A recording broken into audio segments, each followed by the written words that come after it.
public schedule, the answer is no. The campaign's been very clear that Donald Trump's going to continue with his campaign events this week. He's got a town hall in Michigan tomorrow.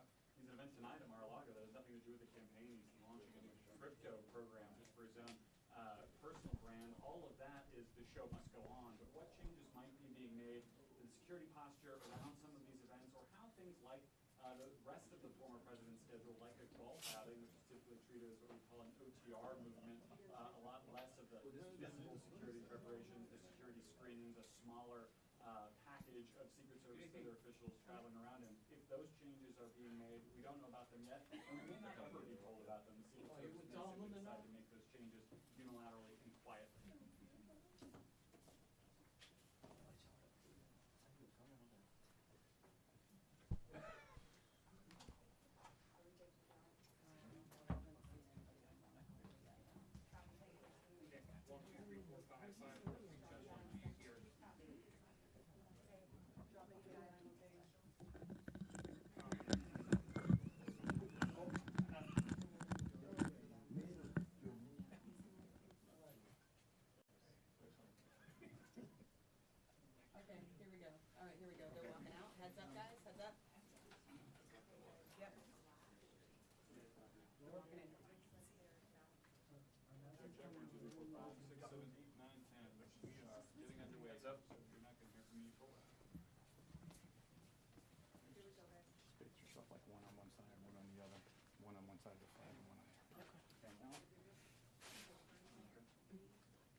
There was going to be some room in here. If I'd have known that, we'd have gone to a bigger area.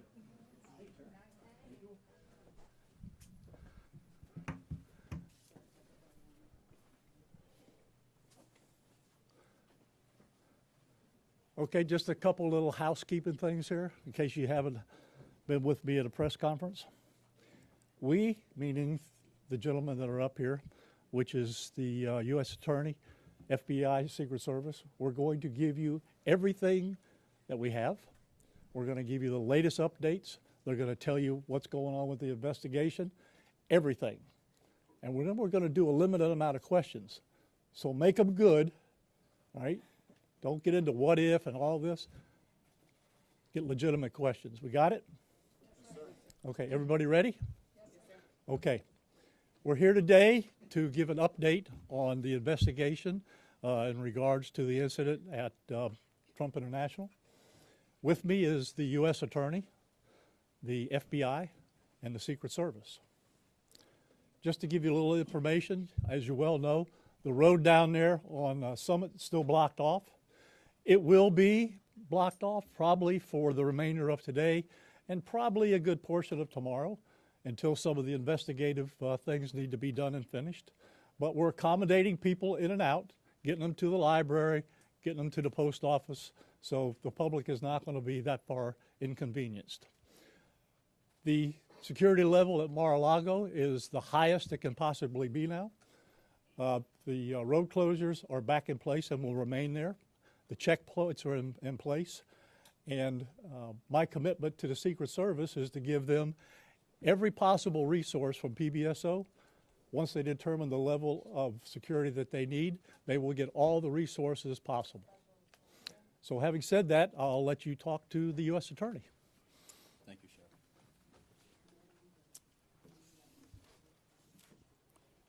Good afternoon.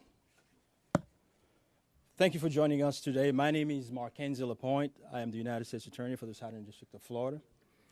I want to start by expressing my deep gratitude to Sheriff Rick Bradshaw of Palm Beach County Sheriff's Office for hosting today's press conference and for his department's assistance with this matter. I'm truly grateful for your leadership, sir. I'm also pleased to be joined by our partners in federal law enforcement from the FBI and the United States Secret Service, and also from ATF.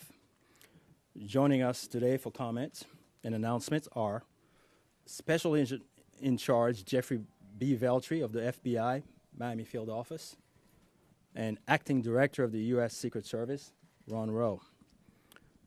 I want to also thank the men and women in law enforcement who have been working around the clock in the initial phase of this ongoing investigation. Our partners include federal and local authorities who effectuated the apprehension of the defendant and have aided in ensuring federal charges were filed against him this morning. We're here to announce that Ryan Wesley Routh, 58 years old, of Hawaii, has been charged by a criminal complaint in the Southern District of Florida with firearms offenses related to an incident which occurred yesterday at Trump International Golf Course right here in West Palm Beach. Routh was charged federally with possession of a firearm by a convicted felon and possession and receipt of a firearm with an obliterated serial number. He had his initial appearance today before Magistrate Judge Ryan McCabe in the federal courthouse in West Palm Beach. According to the allegations in the complaint, a U.S. Secret Service agent walking the golf course perimeter saw what appeared to be a rifle poking out of the tree line. After the agent fired a service weapon in the direction of the rifle, a witness saw a man later identified as Routh fleeing the area in the tree line. Routh was later apprehended by officers from the Martin County Sheriff's Office in coordination with the Palm Beach County Sheriff's Office. The complaint alleges that in the area of the tree line from which Routh fled, agents found a digital camera, a backpack, a loaded SKS-style rifle with a scope, and a black plastic bag containing food. The serial number on the rifle was obliterated. According to the complaint, Routh was convicted of felonies in North Carolina in December 2002 and March 2010, and therefore was prohibited from possessing a firearm. The FBI is leading this investigation, this ongoing investigation. As the Attorney General stated earlier today, the FBI is continuing its investigation of this incident as an assassination attempt upon the former president. The investigation remains at its early stages. The entire Justice Department, including the FBI, the United States Attorney's Office for the Southern District of Florida, and the National Security Division are coordinating closely with our law enforcement partners to fully investigate and prosecute this matter. The charges we're announcing reflect the strong collaboration of the agencies represented here. The U.S. Attorney's Office, the Department of Justice, would be unable to carry forth our mission without the invaluable assistance of our federal, state, and local law enforcement partners. I would like to thank the Bureau of Alcohol, Tobacco, Firearms, and Explosives, and we have Chris Robinson here, Special Agent in Charge, and your Secret Service for the invaluable assistance they are providing, they have been providing. I would also like to recognize the Palm Beach County and Martin County Sheriff's Offices for apprehending the defendant. Again, without the local authorities to assist in those things, it would be literally impossible to accomplish the things we're able to accomplish on the federal side. I want to personally express my gratitude to the attorneys with the U.S. Attorney's Office for the Southern District of Florida and the Counterterrorism Section of the Justice Department's National Security Division for their nonstop work over the last 24 to 30 hours. Together, we will continue to work tirelessly to ensure accountability and the pursuit of justice. At this time, I will invite FBI Special Agent in Charge Jeff Veltri to the podium. After Special Agent in Charge Veltri completes his remarks, Acting Director of the U.S. Secret Service, Ron Rowe, will provide remarks before we open the floor for a few questions. On our end, given that this is a pending matter before the court and the investigation is ongoing, all comments will be limited. Thank you very much. Jeff.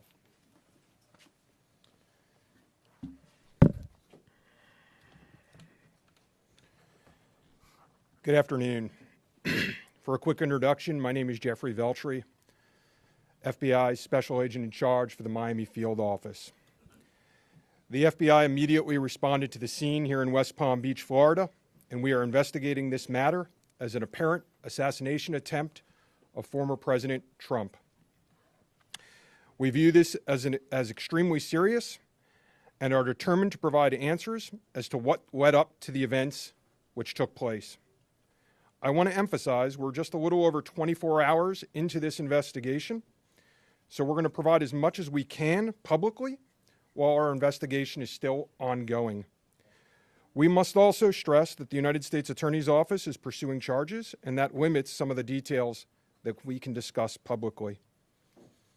Yesterday afternoon, Martin County Sheriff's Office took custody of Ryan Routh, and he was transported back to Palm Beach County Sheriff's Office. Our FBI agents then attempted to interview him, and he invoked his right to an attorney. In the last 24 hours, the FBI and our partners have been dedicated to investigating the incident and utilizing all available resources.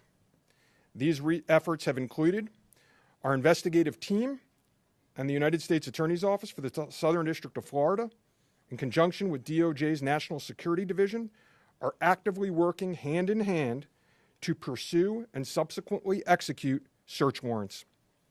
Thus far, the warrants include a video recording device, subjects' cellular devices, a vehicle, and other electronic devices located at previous known addresses.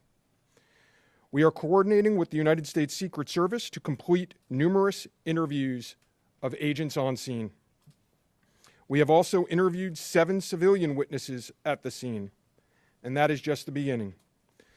Our FBI's Honolulu and Charlotte field offices have initiated interviews of several family members, friends, and former colleagues of the subject. FBI has deployed several specialty teams and assets from FBI headquarters and our lab division in Quantico to include evidence and critical incident response personnel.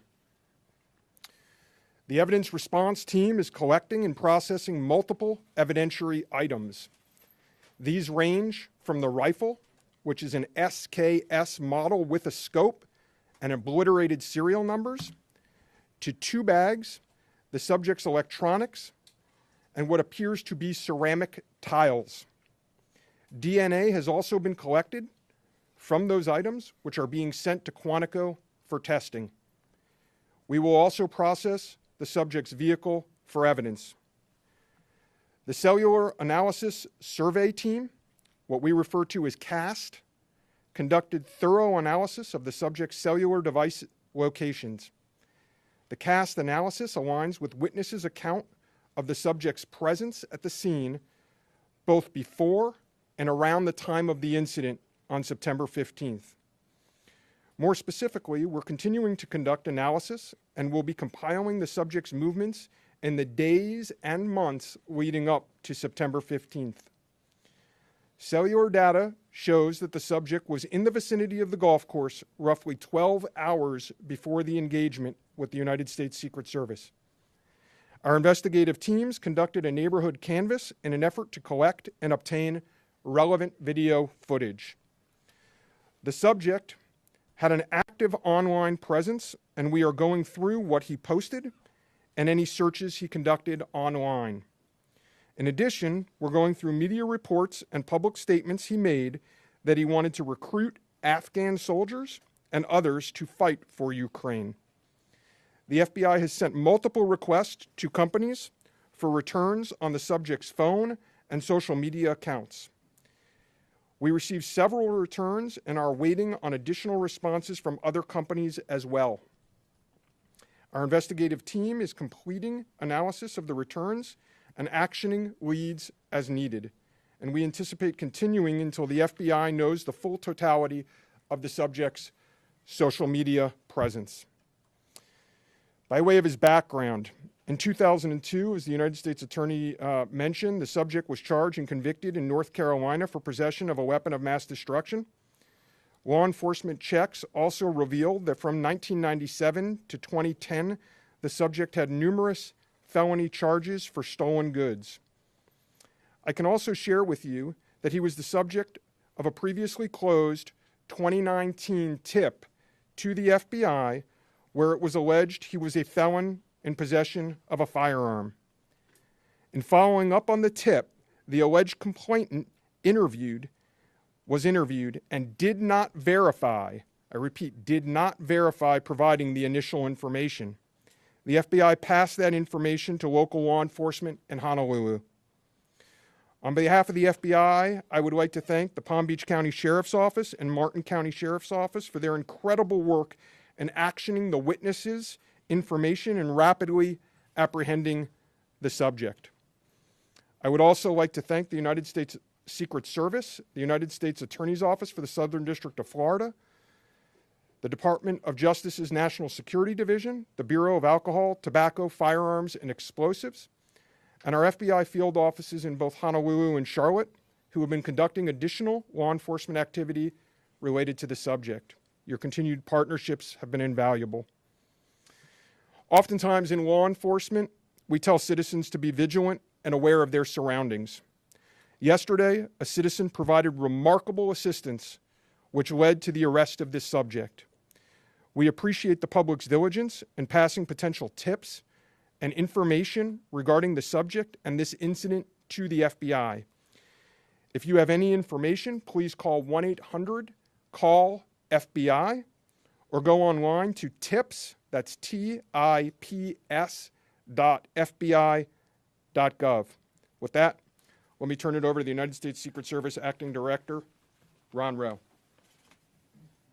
Good afternoon, everybody. Yesterday afternoon, this country was reminded of the heightened and dynamic threat environment the United States Secret Service and its protectees face on a daily basis. Immediately following the assassination attempt of former President Donald J. Trump on July 13th, the Secret Service moved to increase assets to an already enhanced security posture for the former president. In the days that followed, President Biden made it clear that he wanted the highest levels of protection for former President Trump and for Vice President Harris. The Secret Service moved to sustain increases in assets and the level of protection sought. And those things were in place yesterday. At approximately 1:30 p.m., former President Trump was playing golf during an off-the-record movement to the Trump International Golf Course. A Secret Service advance agent supporting the front edge of the agency's layered approach to protection encountered an individual attempting to secrete himself in the woodline. This happened, the alleged gunman was on the public side of the fence near the 6th green. A layered approach of security is integral to the Secret Service's protective methodologies, and it's also the key to our success.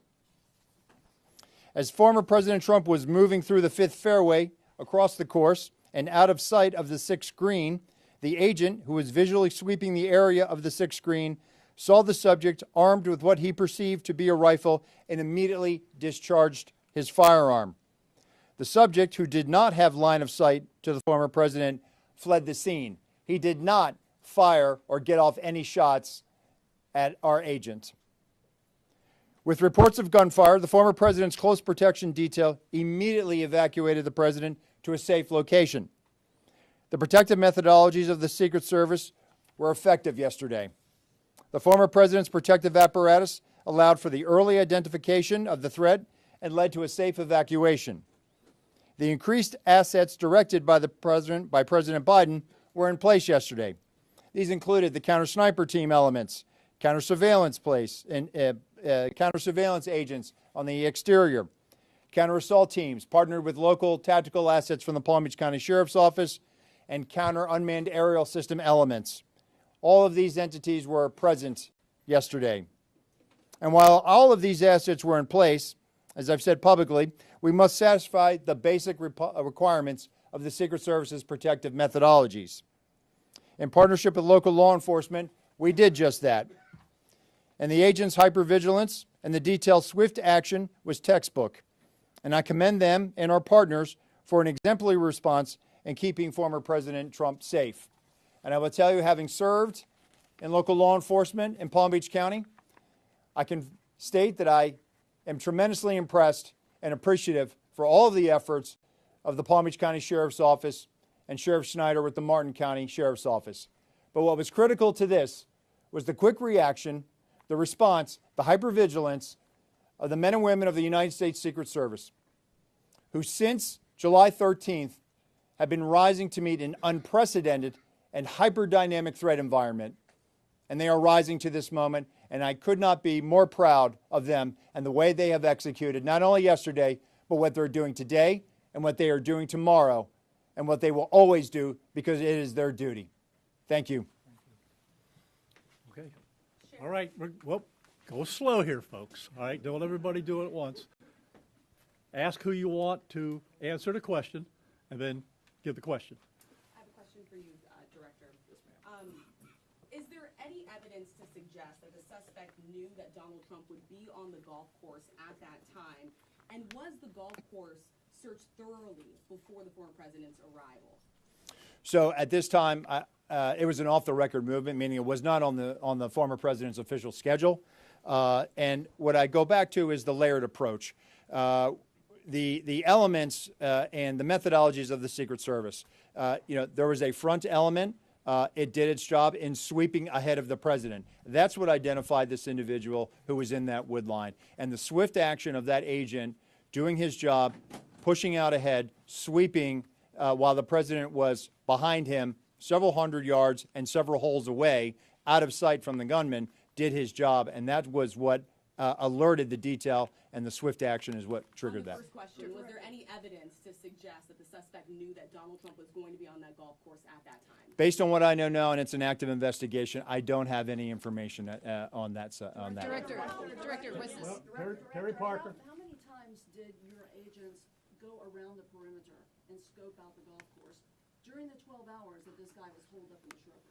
So this was an off-the-record movement. It wasn't a site that was on his scheduled, it wasn't part of his schedule. So there was no posting up of it because he wasn't supposed to have gone there in the first place. Director, let me ask you about the Secret Service. Garrett Haig. Have you briefed former President Trump on your findings so far, and has his campaign asked for any changes in his security going forward after yesterday? So, sorry. So I've had a conversation with the former president. We've explained and we've worked with the campaign. The president is aware that he has highest levels of protection that the Secret Service is providing him. Director, we constantly evaluate based on threat. And yesterday what we show is that our agents and our protective methodologies, and there's a lot of tactical assets in place, things that have been put in place as a result of what happened 60 days ago, those elements are working, and that demonstrates the redundancies that we have. And so we constantly evaluate. We'll of course, look at this and see what lessons learned from it. But as of right now, we are constantly evaluating that threat. And if we need to ratchet up additionally, we will. Yes, sir. Do we know when Routh arrived in Florida in general, when he arrived in Palm Beach, the area? That's a question probably for the FBI. If he's been at the golf course prior to this scoping it out. We're in the process of collecting a lot of evidence, and that will be part of that investigation to determine his whereabouts going back quite some time. do you have any detail on where he might have gotten the gun? That's part of the investigation as well. Again, that's going to be a little bit challenged until we're able to determine the serial number on that gun. So we're hopeful to be able to do that. We're still looking into that. The sheriff mentioned about the highest level of protection that they would lock down the golf course. Was that a miscommunication then, being that President Biden ordered the highest level of protection? Do you want to take this, Sheriff? No, go ahead. Okay. So here's the deal. When it comes to Secret Service protection, we provide the highest level. So, for example, yesterday, counter-assault team elements. I'm not going to go into the number of personnel that we have out there, but we have the highest levels from Secret Service. When we work with the Palm Beach County Sheriff's Office, like, for example, yesterday, during that emergency action response, we had their local tactical team assets partner with our local tactical team assets. We had their helicopter up in the air, providing us 360 and situational awareness of the overhead for if there were any potential threats coming at us. So what we did yesterday was exercise our emergency plan based on the number of tactical assets and the highest level of protection that we are providing. The sheriff and I have talked. Now, clearly, when you go down Southern Boulevard right now and you try to get over to Palm Beach and you see the robust presence that's existing outside of Mar-a-Lago, the heavy uniform presence, the additional assets of the Secret Service. And for those of you that were here in 2017, when the president was in office, when you look at that footprint now and you look at it today, there's not much difference there. There is heavy uniform presence out there. And again, what I go back to is yesterday was an off-the-record movement. Off the record. And the president wasn't even really supposed to go there. It was not on his official schedule. And so we put together a security plan, and that security plan worked. Special Agent Daltrey, in terms of him being in the vicinity, Special Agent Daltrey, in terms of him being in the vicinity, based on his phone records, is there any evidence to show that Routh was in the vicinity in the area before Sunday? And when you say in the vicinity, does that mean right there at that spot in those bushes, or could it have been, down the street at a restaurant? It was in very close proximity to where he was spotted by the Secret Service. In terms of your first question, whether he was there earlier, our investigation is still looking to determine that. All right, whoa. We're going to do two more. You get one. All right? Only two more. You get one. Okay. We understand that the Secret Service has asked Congress for additional resources since the Butler rally. Have you received those resources yet? So thank you for that question. So we are working. Look, the Secret Service operates under a paradox of zero-fail mission, but also that we have done more with less for decades. And this goes back many, many, many, many decades, right? What I can tell you is that we have immediate needs right now, and we have great support, not only from President Biden, and you saw his public statement today, where he said that he's going to direct his staff to make sure that the Secret Service has the resources it needs. We're having fantastic conversations with members of Congress. I've been up to the Hill last week. We are continuing to have those conversations, but the long and short of it is this. Coming out of Butler, I have ordered a paradigm shift. The Secret Service's protective methodologies work, and they are sound, and we saw that yesterday. But the way we are positioned right now in this dynamic threat environment, it has given me guidance to say, you know what, we need to look at what our protective methodology is. We need to get out of a reactive model and get to a readiness model. There could be another geopolitical event that could put the United States into a kinetic conflict or some other issue that may result in additional responsibilities and protectees of the United States Secret Service. And so we are working, we are making information available to all of our partners. And I just want to say that the commitment of Congress to the Secret Service throughout the years has been tremendous.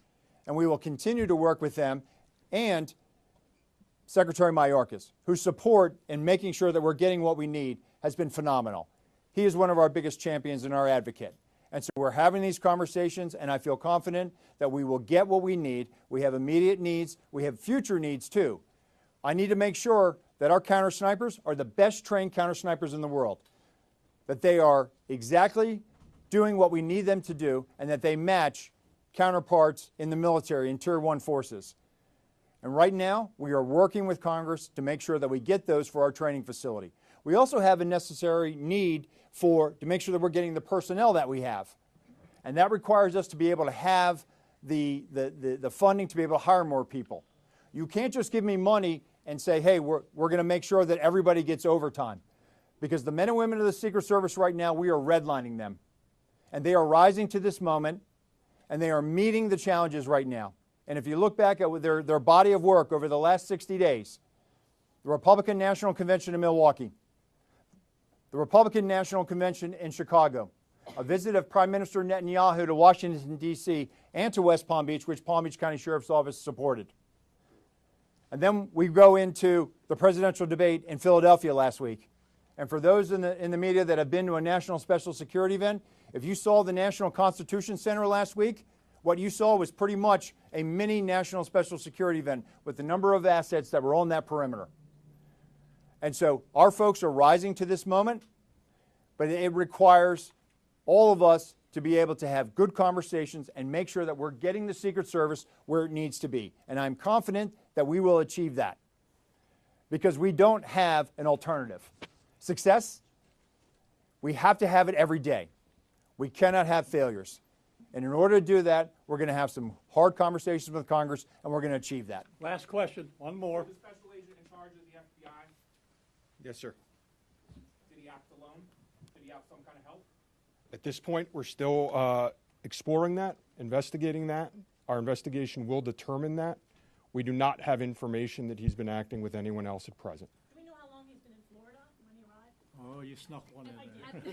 At this point, Our investigation is still determining that. Thank you. All right. Anyhow, nope, that's it. We're not gonna do any more. All right, you got a lot of information there.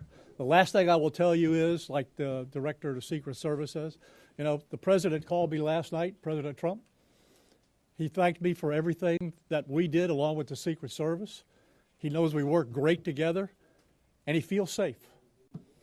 That's important because he is. And what we did yesterday proves that the system can work because the suspect didn't even get close to getting a round off, and we apprehended him and brought him to justice. So we're very, very proud of that. Thank you, folks, for being here. I appreciate it. Sheriff, one more time, for the record, how do you pronounce his last name, Sheriff? Is it Ruth or Routh? I've heard both. I say Ralph, but you say tomato, I say tomato.